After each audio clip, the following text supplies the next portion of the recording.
Seorang wanita yang suaminya meninggal dunia dan meninggalkan dua anak laki-laki yang masih kecil baginya. Lalu ia bekerja sebagai perawat dan membesarkan mereka hingga anak sulungnya lulus dari universitas, sedangkan anak bungsunya masih duduk di tahun ketiga di perguruan tinggi. Selama perjalanan ini, ia terpaksa menggadaikan rumahnya. Setelah anak sulungnya yang berbakti kepadanya pergi ke luar negeri untuk bekerja, ia menebus kembali rumah itu setelah 2 tahun, lalu sang ibu mendaftarkan rumah itu atas nama anak sulungnya tanpa sepengetahuan anak bungsunya yang telah lulus dan memutuskan untuk menikah itu pun tanpa meminta pendapat ibunya. Sang ibu kemudian terkena diabetes, sehingga ia berhenti bekerja dan tinggal di rumah bersama anak dan menantunya.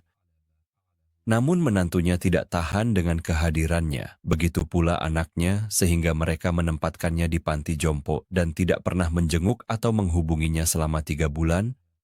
Dan ketika sang ibu menelepon anaknya, ia tidak mengangkat teleponnya. Sang ibu terpaksa menghubungi anak sulungnya dan memberitahunya tentang apa yang terjadi. Ia berkata kepadanya, "Aku akan pulang 2 bulan lagi dan akan mengirimkan sejumlah uang kepada salah satu temanku untuk membeli apartemen, lalu kamu bisa pindah ke sana."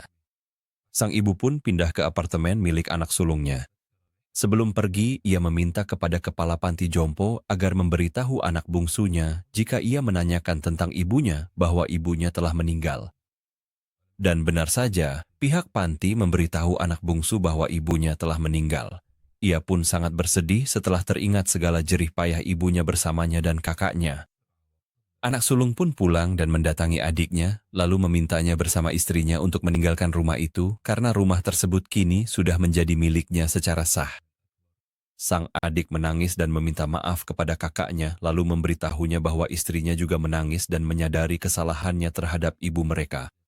Setelah anak sulung mengetahui bahwa adiknya telah bertobat dan menyesali perbuatannya bersama istrinya, ia memberitahu adiknya bahwa ibu mereka belum meninggal, lalu membawa adik dan istrinya menemui sang ibu. Begitu melihat ibunya, ia langsung berlari dan mencium kedua kakinya. Sang ibu sangat bahagia melihatnya dan memaafkan dia serta istrinya.